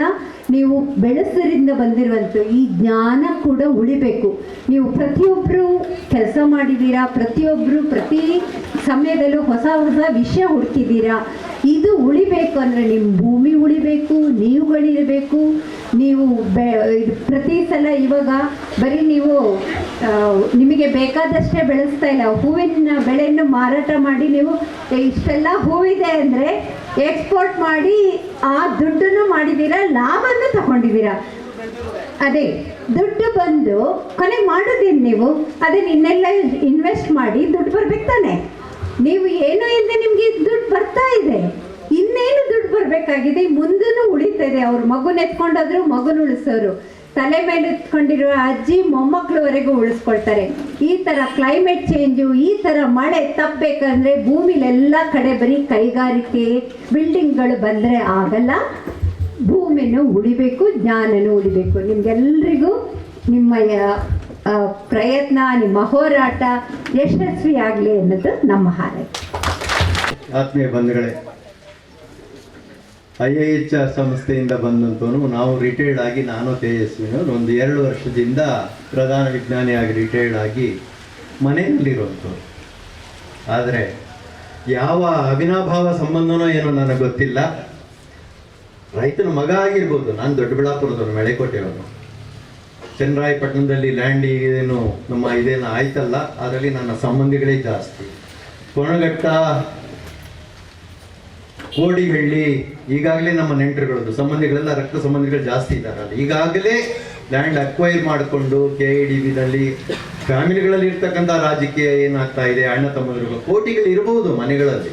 ನಾರಾಯಣಗೌಡರು ಸರ್ ಹೇಳಿದಾಗೆ ದುಡ್ಡು ಬರ್ತದೆ, ಜೀವನ ಮಾಡೋದಕ್ಕೆ ದುಡ್ಡು ಬೇಕು. ಆದರೆ ದುಡ್ಡು ಒಂದೇ ಜೀವನ ಅಲ್ಲ. ಸಂಬಂಧಗಳು ಉಳಿಬೇಕಾದ್ರೆ, ಹಳ್ಳಿಗಳು ಉಳಿಬೇಕಾದ್ರೆ, ಈ ಅವಿನಾಭಾವ ಸಂಬಂಧಗಳು ಬೇಕಾದ್ರೆ ದುಡ್ಡು ಒಂದೇ ಜೀವನ ಅಲ್ಲ ಅನ್ನೋದು ಅವ್ರ ಮಾತಿಂದ ಅರ್ಥ ಆಯ್ತು. ಇದು ಸರ್ವವಿದಿತ ಸತ್ಯ ಇದು ಮಾತು. ಆ ಕಾರಣದಿಂದ ಇವತ್ತು ಯಾವುದೋ ಒಂದು ಆಸೆಗೆ ಒಳಗಾಗಿ ಮಕ್ಕಳು, ಮೊಮ್ಮಕ್ಕಳು, ಅವಿನಾಭಾವ ಸಂಬಂಧ, ವಯಸ್ಸಾದಂಥವರು, ಹಳ್ಳಿಗಳ ಒಂದು ವಾತಾವರಣ ನಾವೇನಾದ್ರೂ ಕಳ್ಕೊಳ್ಳೋದಾದ್ರೆ ಇಂತಹ ಒಂದು ಲೂಟಿಕೋರರಿಂದ ಆಗುತ್ತೆ ಅನ್ನೋದ್ರಲ್ಲಿ ಅರ್ಥ ಮಾಡ್ಕೊಳ್ಬೇಕಾಗ್ತದೆ. ಮುಂದಿನ ಜನಾಂಗದವರಿಗೆ ಇದು ಅರ್ಥ ಆಗದೇ ಇರಬಹುದು. ಅಂದ್ರೆ ಹೊಸ ದುಡ್ಡು ಮಾತ್ರ ಮೈಂಡಲ್ಲಿ ಬರ್ತಾ ಇರ್ತದೆ. ಆದ್ರೆ ಒಳ್ಳೆ ಮಾತುಗಳನ್ನ ನಾರಾಯಣಗೌಡರಾಗ್ಲಿ, ಪ್ರಕಾಶ್ ಆಗ್ಲಿ, ಮತ್ತೆ ಹಿರಿಯರು ಹೋರಾಟ ಮಾಡ್ತಕ್ಕಂಥದ್ದು ಇದಿರಲ್ಲ, ಕರೆಕ್ಟಾಗಿ ಹೇಳ್ತಾ ಇದ್ದಾರೆ. ಇದು ಹೆಚ್ಚು ಜನರಿಗೆ ಮನದಟ್ಟಾಗಬೇಕಾಗ್ತದೆ. ಒಂದೇ ಒಂದು ಒಬ್ಬ ವಿಜ್ಞಾನಿಯಾಗಿ ನಾನು ಏನು ಹೇಳ್ಬೋದು ಅಂದ್ರೆ, ನಾನು ನಿರಂತರವಾಗಿ ರೈತರ ಜೊತೆಯಲ್ಲಿ ಕೆಲಸ ಮಾಡ್ಕೊಂಡು ಬಂದಂಥವ್ರು. GKVKನಲ್ಲಿ ನನ್ನ ಗುರುಗಳಾದಂಥ ನಾರಾಯಣಗೌಡರು ವೈಸ್ ಚಾನ್ಸಲರ್ ಆಗಿ GKVKಯ ಕೆಲವು ಲ್ಯಾಂಡ್ ಅನ್ನ ಉಳಿಸ್ಕೊಂಡಂತ ಹೋರಾಟ ಮಾತ್ರ ಅಲ್ಲ, ಅವರು ಇದೇ ಗ್ರಾಮಕ್ಕೆ 43 ವರ್ಷದ ಹಿಂದೆ ಅವರು ನನಗೆ ಲೀಡರ್ ಆಗಿ ಈ ಗ್ರಾಮದಲ್ಲಿ ನನ್ನ ಜೊತೆನಲ್ಲಿ ಒಬ್ಬ ರೈತರ ಮನೆಯಲ್ಲಿ ಉಳ್ಕೊಂಡಂಥವರು. ನಾನು ವಿದ್ಯಾರ್ಥಿ ನಾಯಕನಾಗಿ ಇದೇ ಹಂದೇನಹಳ್ಳಿನಲ್ಲಿ ನಾಟಕನೂ ಕೂಡ ಹಾಡಿದ್ದೀನಿ. ಒಂದು ವಾರ 23 ರಾತ್ರಿ ನಾವು ರೈತರ ಜೊತೆಗಿದ್ದು ಟೀಮ್ ಲೀಡರ್ ಆಗಿದ್ದಂಥವನು. ಇಷ್ಟೇ ಎಲ್ಲ ನಾನು PUC ಮಾಡಿದ್ದು ವಿವಿಪುರಂ ಕಾಲೇಜಿನಲ್ಲಿ. ನಾನು 7:30 ಗಂಟೆಗೆ PUC ಕಾಲೇಜಿಗೆ ಬರಬೇಕಾದ್ರೆ ಚಕಡಿನಲ್ಲಿ ಗಾಡಿಗಳಲ್ಲಿ ಆನೆಕಲ್ಲಿನ ರೈತರು ತೆಗೆದುಕೊಂಡು ಬರ್ತಾ ಇದ್ದಂಥ ಚಪ್ಪರು, ಬದನೆಕಾಯಿ, ತರಕಾರಿಗಳು ನಮ್ಮ ಮೈಂಡಿಗೆ ನಾಟುತ್ತಾ ಇತ್ತು. ಅವತ್ತು ಮಾತಾಡ್ತಾ ಇದ್ದೀವಿ. ಈಗ 7:45 ಕ್ಲಾಸ್ ಶುರು ಆಗ್ಬೇಕು ನಮ್ಗೆ 8 ಗಂಟೆಗೆ. ಎಷ್ಟು ಹೊತ್ತಿಗೆ ಇವರು ಗಾಡಿನಲ್ಲಿ ನಡೆಸ್ಕೊಂಡು ಇವರು ಬೆಂಗಳೂರು ಮಾರ್ಕೆಟ್ಗೆ ಇಲ್ಲಿನ ರೈತರು ತರ್ತಾ ಇದ್ದಾರೆ ಅನ್ನೋದು ಅವತ್ತಿನ ದಿವಸ ಮನವರಿಕೆ ಆಗಿದೆ. ಇವತ್ತು ನಮ್ಗೆ ಮೈಂಡಲ್ಲಿ ಅಚ್ಚಳಿದೆ ಉಳಿದಿದೆ. ಅದಾದ ಮೇಲೆ ಸಾಕಷ್ಟು ಕಡೆ ಕೆಲಸ ಮಾಡಿ ಬಂದ್ವಿ ನಾವು. ಯಾವುದೇ ಒಂದು ಬೆಂಗಳೂರಿನ ಒಂದು ಸಮಸ್ಯೆ ಹೇಳಿದಾಗ ತರಕಾರಿಗಳು, ಹಣ್ಣು, ಕೆಲವು ಹೆಚ್ಚು ತರಕಾರಿ ಬೆಳೀತಾ ಇದ್ದಿದ್ದು ಆನೇಕಲ್ಲಿನವರು. ಬೆಂಗಳೂರಿನ ಮಾರುಕಟ್ಟೆಗೆ ಒಂದು ಕಾಲಕ್ಕೆ 35-40 ವರ್ಷದ ಹಿಂದಿಂದು ನಾನು ಮೆಲುಕಾಗ್ತಾ ಇದ್ದೀನಿ ಒಬ್ಬ ರೈತನ ಮಗನಾಗಿ. ಇವತ್ತು ಕೂಡ ಆನೇಕಲ್ಲು, ದೇವನಹಳ್ಳಿಯ ಸರೌಂಡಿಂಗು, ಈ ಎಲ್ಲ ತರಕಾರಿಗಳ ಬಗ್ಗೆನೇ ನಾವು ಆನೇಕಲ್ಲಿನ ಸುದ್ದಿನೇ ಹೇಳ್ತಾ ಇದ್ದೀವಿ. ಇವತ್ತು ಸ್ವಲ್ಪ ಬದಲಾವಣೆ ಆಗಿದೆ ಬಿಡಿ, ಏನೋ ಹೂವಿನ ಬೆಳೆಗಳು. ಅಂದ್ರೆ ಕೃಷಿಯನ್ನ ಒಬ್ಬ ಸಣ್ಣ ರೈತನು ಕೂಡ 10 ಗುಂಟೆ ಇರ್ತಕ್ಕಂಥ ರೈತನೂ ಕೂಡ ನೀರಿನ ಸಮಸ್ಯೆ ಇದ್ದಾಗ್ಲೂ ಕೂಡ ಭೂಮಿನ ಉಳಿಸ್ಕೊಂಡು ಬೆಳೀತಾ ಇದ್ದಾರಲ್ಲ. ನೈಜ ರೈತರು ಇರ್ತಕ್ಕಂಥ ಜಾಗ, ಫಲವತ್ತಾದಂತಹ ಜಾಗ ಅನ್ನೋದ್ರಲ್ಲಿ ಯಾವುದೇ ಎರಡು ಮಾತಿಲ್ಲ. ಅದಕ್ಕಾಗಿನೇ ಎಲ್ಲರೂ ಹೇಳೋದು, ಅಭಿವೃದ್ಧಿ ಮಾಡೋದಕ್ಕಾದ್ರೆ ಎಷ್ಟೋ ಬಂಜರು ಭೂಮಿ ಬೇಕು, ಕೈಗಾರಿಕೆಗಳಿಗೆ ಬೇಕು, ಎಲ್ರಿಗೂ ಗೊತ್ತಿರ್ತಕ್ಕಂಥದ್ದೇ. ಬೇರೆ ಜಾಗ ಬಳಸ್ಕೊಳ್ಳಿ. ನಮ್ಮ ಪ್ರಕಾಶ್ ಅವರು ಹೇಳಿದಾಗೆ ಕರ್ನಾಟಕ ಅಭಿವೃದ್ಧಿ ಮಾಡಬೇಕಾದ್ರೆ ನೀವು ಸಾಕಷ್ಟು ಇನ್ನು ದೂರದ ಬಂಜರು ಭೂಮಿಯನ್ನು ಹೊಂದಿರತಕ್ಕಂಥ ಜಾಗಗಳು ಇವೆಯಲ್ಲ, ಅಲ್ಲಿ ಅಭಿವೃದ್ಧಿ ಮಾಡಿ, ಅಲ್ಲಿ ಜಾಬಗಳನ್ನು ಕೊಡಿ ನೀವು. ಆದ್ರೆ ಯಾವುದೋ ಒಂದು ದುರಾಸೆಗೆ, ಲೂಟಿಕೋರರಿಗೆ, ಒಂದು ಬಂಡವಾಳಶಾಹಿಗಳಿಗೆ ಈ ಮಾತುಗಳು ಏನಿವೆಲ್ಲ ಗೊತ್ತಾಗಿದೆ ನಿಮ್ಗೆ. ಮೊದಲೇ ಸಾಕಷ್ಟು ನಮ್ಮ ರೈತ ಮುಖಂಡರುಗಳು ನಿರಂತರವಾಗಿ ಹೇಳ್ತಾ ಬಂದಿದ್ದಾರೆ. ಯಾವುದೋ ಜೋಬನ್ನು ತುಂಬಿಸ್ಲಿಕ್ಕೆ, ಕಂಪನಿಯವರೆಗೆ ಆಗಕ್ಕೆ, ನಮ್ಮ ಸಣ್ಣ ಸಣ್ಣ ರೈತರ ಜೀವನವನ್ನು ಮಾತ್ರ ಹಾಳು ಮಾಡಬೇಡಿ ಅನ್ನುವಂಥದ್ದು ಮಾತ್ರ ಹೋರಾಟದ ಸತ್ವ ಅನ್ನೋದು ಪ್ರತಿಯೊಬ್ಬರಿಗೂ ಗೊತ್ತು. ಇಲ್ಲಿರ್ತಕ್ಕಂಥ ಎಲ್ಲ ಆತ್ಮೀಯರುಗಳನ್ನ ಕೇಳೋದಿಷ್ಟೇ ರೈತರಿಗೆ. ನಾನು 7 ವರ್ಷದಿಂದ ಆನೇಕಲ್ ತಾಲೂಕಿನ ರೈತ ಉತ್ಪಾದಕ FPOದ ಟೆಕ್ನಿಕಲ್ ಡೈರೆಕ್ಟರ್. ನಾನು IHR ಪ್ರತಿನಿಧಿಸಿ ಈಗ 1.5 ವರ್ಷದಿಂದ ಬಿಟ್ಟುಕೊಟ್ಟೆ. ಆದ್ರೂ ಕೂಡ ಇವತ್ತು ಕೂಡ ಬಿಡ್ತಾ ಇಲ್ಲ. ಎಲ್ಲ ಸೆಮಿನಾರ್ ನೀವು ಬರಲೇಬೇಕು ಸರ್, ನೀವು ತಂತ್ರಜ್ಞಾನ ಹೇಳಬೇಕು ಅಂತ. ಮುಂದಿನ ವಾರ, ಮುಂದಿನ ತಿಂಗಳು ಇರ್ತಕ್ಕಂಥದ್ದು ಕೂಡ ಈಗಲೂ ಕರ್ತವ್ರು. ಟೆಕ್ನಿಕಲ್ ಡೈರೆಕ್ಟರ್ ಆಗಿ ಯಾಕೆ ಮಾಡಿದ್ವಿ ಅಂತ ಹೇಳಿದ್ರೆ, ನೈಜವಾದಂತಹ ತೋಟಗಾರಿಕಾ ಬೆಳೆಗಳನ್ನ ಬೆಳೀತಾ ಇರ್ತಕ್ಕಂಥ ನಿಜವಾದಂಥ ರೈತರು ಇರೋದು ಆನೇಕಲ್ ತಾಲೂಕು. ಅದಕ್ಕಾಗಿನೇ ಆನೇಕಲ್ಲಿನ FPO ಸಮೀಪದಿಂದ ಬಂದಿರ್ತಕ್ಕಂಥವ್ರು, ನಾನೇ ತರಬೇತಿಯನ್ನ ಕೊಟ್ಟಿರ್ತಕ್ಕಂಥವ್ರು. ಒಂದು ಪ್ರಜ್ಞೆಯಿಂದಾಗಿ ಇನ್ನು ನಾವು ಉಳಿದಿದ್ದೀವಿ, ಈ ಒಂದು ಪರಿಸರ ಉಳಿದಿದೆ ಅನ್ನೋದು ಮಾತ್ರ ನಾನು ಒಪ್ಕೊಳ್ತೇನೆ. ಇದ್ರ ಜೊತೆಗೆ ನಾನು ಒಂದು ಮಾತನ್ನ ಹೇಳಲು ಇಷ್ಟಪಡ್ತೇನೆ. ಇದು ಎಲ್ರಿಗೂ ಹೇಳಬೇಕು. ಯುವಕ ಮಂಡಲ ಇರಲಿ, ಯುವಕರ ಸಂಘಟನೆ ಇರಲಿ, ಮಹಿಳೆಯರ ಸಂಘಟನೆ ಇರಲಿ, ಯಾವುದೇ ಸಂಘಟನೆ, ರೈತ ಸಂಘಟನೆ ಇರಲಿ, 4-5 ಹಸಿರು ಸಂಘಟನೆ ನಾನು ನೋಡಿದ್ದು ಮೊದಲಿಂದ ನಾನು ಗಮನಿಸ್ತಾ ಇದ್ದೀನಿ. ಯಾವುದೇ ರೈತ ಸಂಘಟನೆ ಇರಲಿ, ಒಂದಂತೂ ನಾವು ಗಮನಿಸಬೇಕು, ಯಾವುದೋ ಒಂದು ದುರಾಸೆಗೆ ಒಳಗಾಗದೆ, ಆಸೆ ಆಮಿಷಗೆ ಒಳಗಾಗದೆ, ರೈತ ಬಂಧುಗಳ ಹೋರಾಟ ರಾಜಕೀಯ ರಹಿತವಾಗಿ ಇದ್ದಾಗ ಮಾತ್ರ ನಿಮ್ಮನ್ನ, ನಿಮ್ಮ ಮುಂದಿನ ಜನಾಂಗವನ್ನ, ನಿಮ್ಮ ಮೊಮ್ಮಕ್ಕಳನ್ನ ದೇವರಾದ್ರೂ ಕಾಪಾಡ್ತಾನೆ. ರಾಜಕೀಯಕ್ಕೆ ಮಾತ್ರ ಒಳಗಾಗಿ ಇತರ ರೈತರನ್ನ ಕೊಲ್ಲಬೇಡಿ.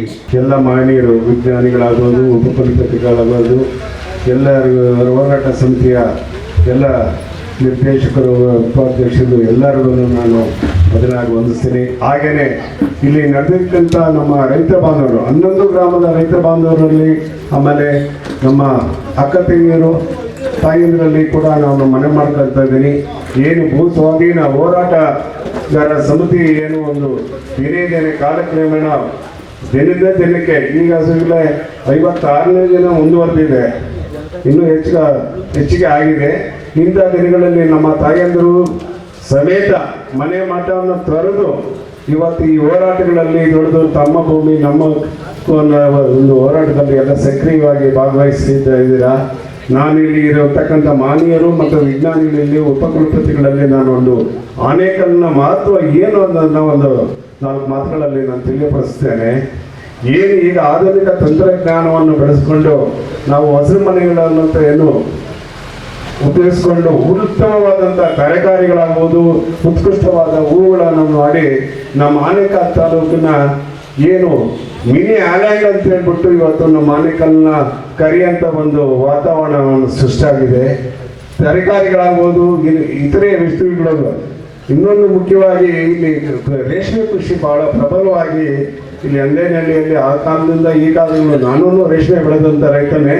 ಈಗ ರೇಷ್ಮೆ ಬಿಟ್ಟು ನಾನು ಒಂದು ಬೆಳೆಗಾರರಿಗೆ ಹೋಗಿದ್ದೀನಿ.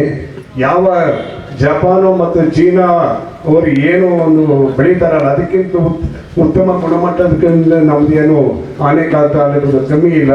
ಇಷ್ಟೆಲ್ಲ ಒಂದು ವಾತಾವರಣದಲ್ಲಿದ್ದು ಈ ಏನು ಒಂದು ಸರ್ಕಾರಗಳ ಅವೈಜ್ಞಾನಿಕವಾಗಿ ಈ ಅಧಿಕಾರಿಗಳ ಮುಖೇನ ಏನು ಒಂದು ಭೂ ಸ್ವಾಧೀನ ಅಂತೇಳಿ ಮಾಡ್ತಾ ಇದ್ದಾರೆ, ಅದು ಬಹಳ ಖಂಡನೀಯ.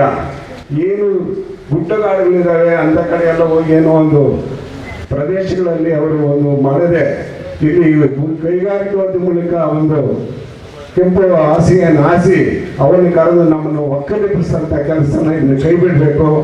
ಉತ್ತಮವಾದಂಥ ಗುಣಮಟ್ಟದ ಇಲ್ಲಿ ವಾತಾವರಣ ಇರೋದ್ರಿಂದ ಏನು ಯಾವುದೇ ಒಂದು ಕುಲಕಷಿತ ವಾತಾವರಣದಲ್ಲಿ ನಾವು ಆನೇಕಲ್ ತಾಲೂಕಲ್ಲಿ ಒಳ್ಳೆಯ ಗುಣಮಟ್ಟದ ಹಾಗೂ ತರಕಾರಿಗಳು ಎಲ್ಲ ಏನು ಸಮಾಜಕ್ಕೆ ಬೇಕಾದಂಥ ಎಲ್ಲ ವಸ್ತುಗಳನ್ನು ನಾವು ನೀಡುವಂಥ ಪ್ರದೇಶನ ಕೈ ಬಿಡಬೇಕು.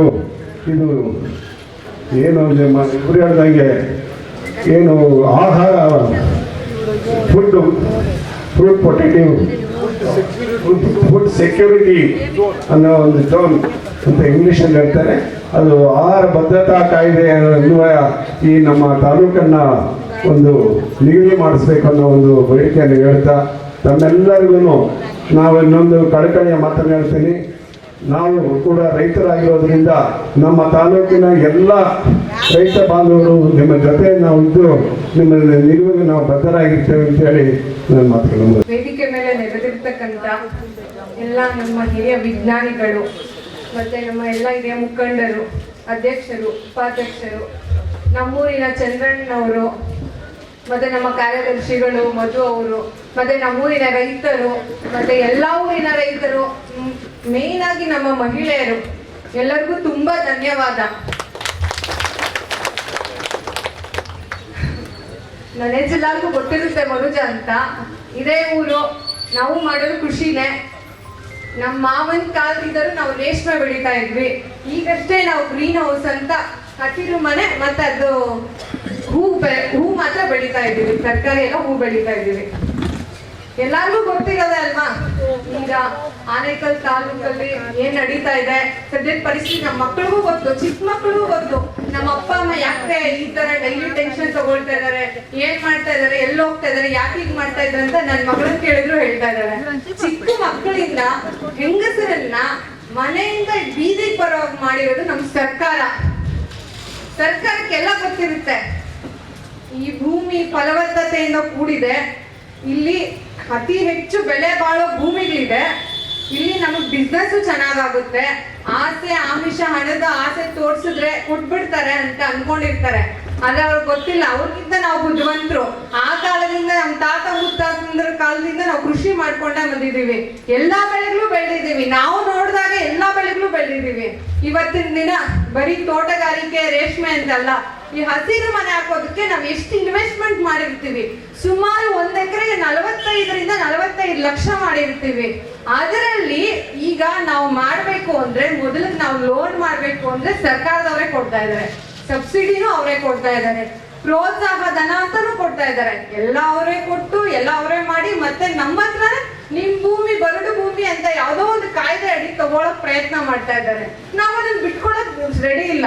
ಗ್ರೀನ್ ಹೌಸ್ ಅಂತ ಅಲ್ಲ, ರೇಷ್ಮೆ ಅಂತ ಅಲ್ಲ, ಯಾವ ಪ್ರದೇಶನೂ ಅಷ್ಟೇ. ಬರಡಾಗಿದ್ರು ಪರವಾಗಿಲ್ಲ, ನಾವು ಕೊಡಲ್ಲ. ನಮ್ ಬರಡಾಗಿದ್ರು ನಾವು ಕೊಡಲ್ಲ, ಯಾವುದೇ ಕಾರಣಕ್ಕೂ ನಾವು ಕೊಡೋದಿಲ್ಲ. ಇದು ನಮ್ಮ ನಿಲುವು. ಯಾವಾಗ್ಲೂ ನಾವು ಇದ್ರ ಮೇಲೆ ಇರ್ತೀವಿ, ನಾವು ಬಿಟ್ಕೊಳ್ಳೋ ಮಾತೇ ಇಲ್ಲ. ಅವ್ರಿಗೆ ಗೊತ್ತು ನಮ್ ಪೊಲ್ಯೂಷನ್ ಎಷ್ಟು ಪೊಲ್ಯೂಷನ್ ಆಗ್ತಾ ಇದೆ. ಸಿಂಪಲ್ ಆಗಿ ತಗೊಳ್ಳಿ, ಇಂಡಸ್ಟ್ರೀಸ್ ಇದು ಜಿಗಣಿ ಇಂಡಸ್ಟ್ರಿಯಲ್ಲೂ ಬೊಮ್ಮಸಂದ ಇಂಡಸ್ಟ್ರಿಯಲ್ ಏರಿಯಾದಿಂದ ಬರ್ತಾ ಇರೋ ತ್ಯಾಜ್ಯ, ನೀರಿನ ತ್ಯಾಜ್ಯ ಇರಬಹುದು, ಏರ್ ಪೊಲ್ಯೂಷನ್ ಇರಬಹುದು. ಆ ತ್ಯಾಜ್ಯ ಡೈರೆಕ್ಟ್ ಆಗಿ ಚಂದಾಪುರ ಕೆರೆಗೆ ಬರ್ತಾ ಇದೆ. ಚಂದಾಪುರ ಕೆರೆ ಪೊಲ್ಯೂಟೆಡ್, ಆಲ್ರೆಡಿ ಪೊಲ್ಯೂಟೆಡ್. ಅದಕ್ಕೆ ಸೆಂಟ್ರಲ್ ಇಂದಲೂ ಫೈನ್ ಹಾಕಿದ್ದಾರೆ, 450 ಕೋಟಿ ಇರ್ಬೋದು. ಅಲ್ಲಿಂದ ಮತ್ತೆ ಮುಕ್ತಾನೂರು ರಮಾನಿ ಕೆರೆಗೆ ಬರ್ತಾ ಇದೆ. ಅದು ಪೂರ್ಣ ಪ್ರಮಾಣದಲ್ಲಿ ಏನಾಗಿದೆ, ಪೊಲ್ಯೂಟೆಡ್ ಆಗ್ಬಿಟ್ಟಿದೆ. ಆ ನೀರನ್ನ ನಮ್ಮ ಅಮಾನಿ ಕೆರೆ ಫಲವತ್ತಾದ ಭೂಮಿಗಳ ಕಡೆ ಹರಿಸ್ತಾ ಇದ್ದಾರೆ. ಈಗ ಹರಿಸಿದ್ರೆ ನಾವು ಕೃಷಿ ಮಾಡಕ್ ಆಗಲ್ಲ. ಏನು ಅದು ಫಲವತ್ತತೆ ಕಳ್ಕೋಬಹುದು. ನೀರಿನ ಪೊಲ್ಯೂಷನ್ ಇಂದ ಭೂಮಿ ಫಲವತ್ತತೆ ಮತ್ತೆ ಸ್ಮೆಲ್ ಹೋಗೋದಕ್ಕಾಗಲ್ಲ. ಈ ತರ ಎಲ್ಲ ಅವರೇ ಮುಂಚೆಯಿಂದ ಪ್ಲಾನ್ ಮಾಡಿ ನಮ್ಮ ಅಮಾನಿ ಕೆರೆ ನೀರನ್ನೆಲ್ಲ ನಮ್ಮ ಕೃಷಿ ಭೂಮಿಗಳ ಮೇಲೆ ಬಿಟ್ಟು ನಾವು ಮಾಡಕ್ಕಾಗದೆ ಅಮಾನಿ ಕೆರೆ ಪ್ರದೇಶವನ್ನು ಅವರು ಈ ಏನು ಭೂಸ್ವಾಧೀನಕ್ಕೆ ಒಳಪಡಿಸ್ಕೊಂಡಿದ್ದಾರೆ. ಅದರಲ್ಲಿ ಸುಮಾರು 650 ಎಕರೆ ಮೊದಲೇ ನೋಟಿಫಿಕೇಶನ್ ಕೊಟ್ಬಿಟ್ಟಿದ್ದಾರೆ. ನಮ್ಗೆ ಏನು ಗೊತ್ತಿಲ್ಲದೆ ನಮ್ಗೆ ನಮ್ಮ ಏನು ಒಪ್ಪಿಗೆ ಇಲ್ಲದೇ ಕೊಟ್ಬಿಟ್ಟಿದ್ದಾರೆ. ಅದಕ್ಕೆ 6/20/1 ಸಹ ಮಾಡಿದ್ದಾರೆ.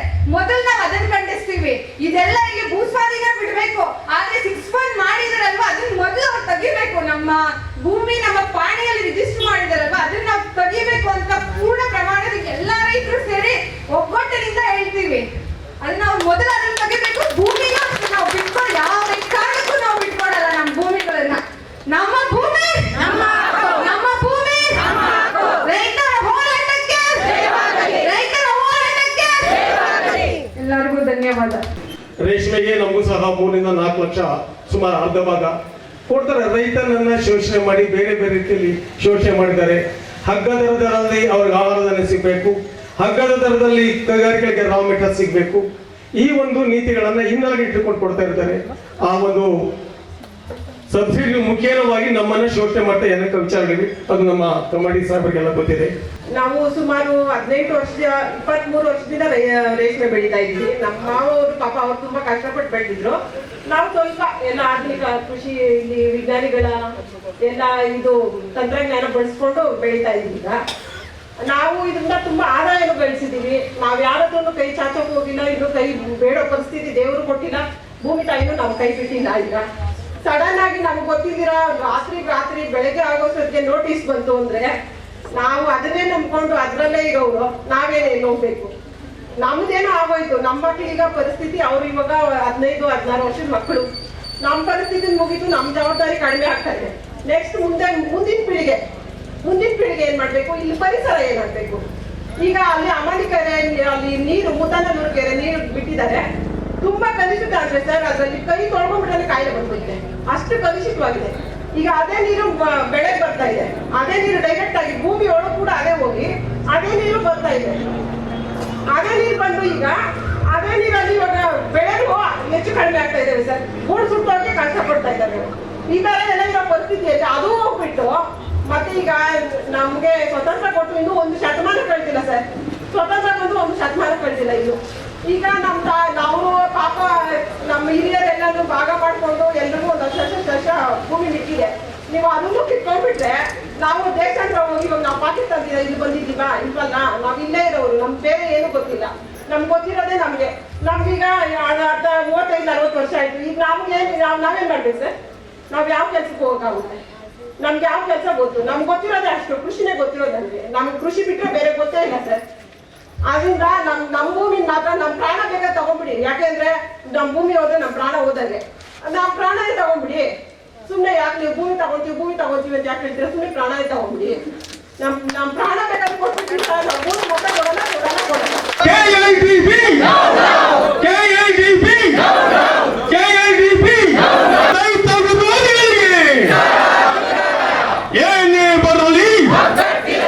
ಏನೇ ಬರಲಿ ರೈತರ ಹೋರಾಟಕ್ಕೆ ನಮ್ಮ ಭೂಮಿ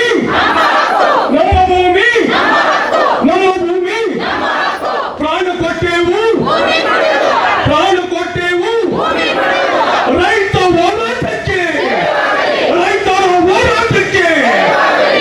ನಮ್ಮ ಭೂಮಿ ನಮ್ಮ ಹಕ್ಕು ಹಸಿರೇ ಉಸಿರು ರೈತರ ಹೋರಾಟಕ್ಕೆ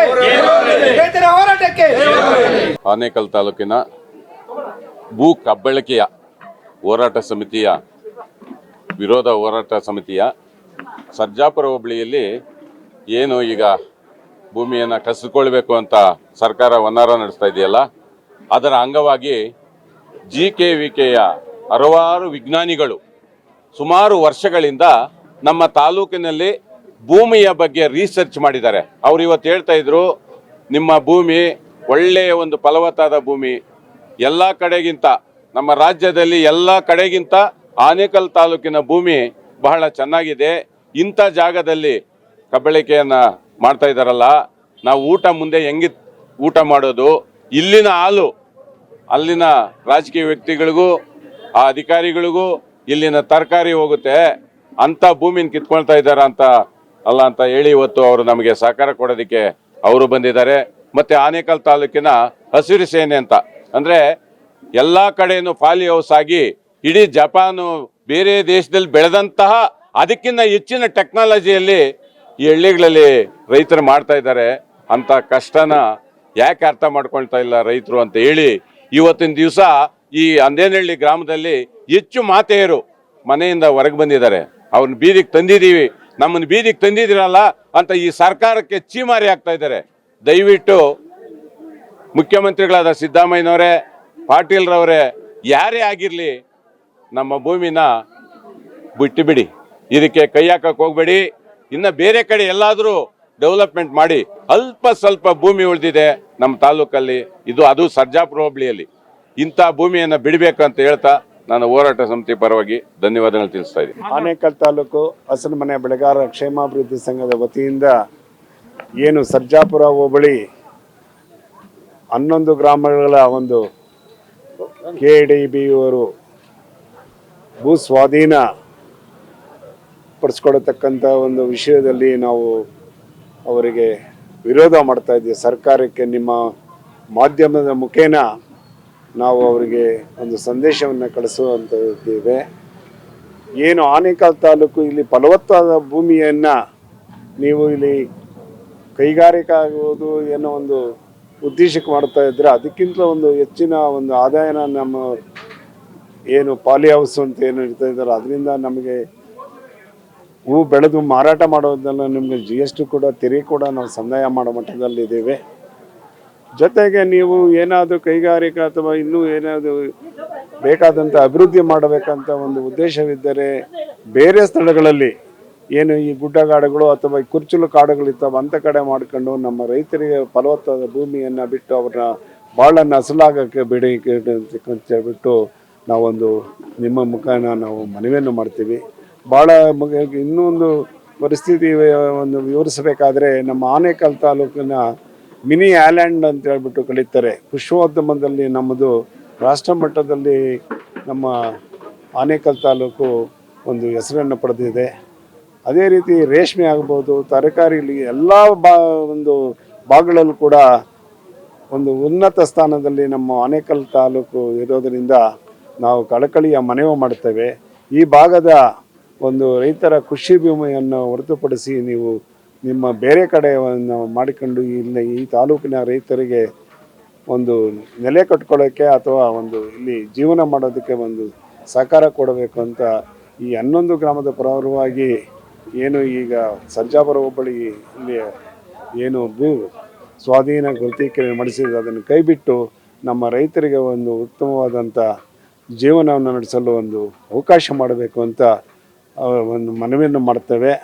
ಇನ್ನೂ ಒಂದು ನಮ್ಮ ರೈತ ಬಾಂಧವರ ಸ್ನೇಹಿತರಾದಂಥ ರೈತ ಬಾಂಧವರಲ್ಲಿ ಹೇಳ್ತೀವಿ, ಯಾವತ್ತೂ ನಾವು ನಿಮ್ಮ ಜೊತೆಯಲ್ಲಿರ್ತೀವಿ.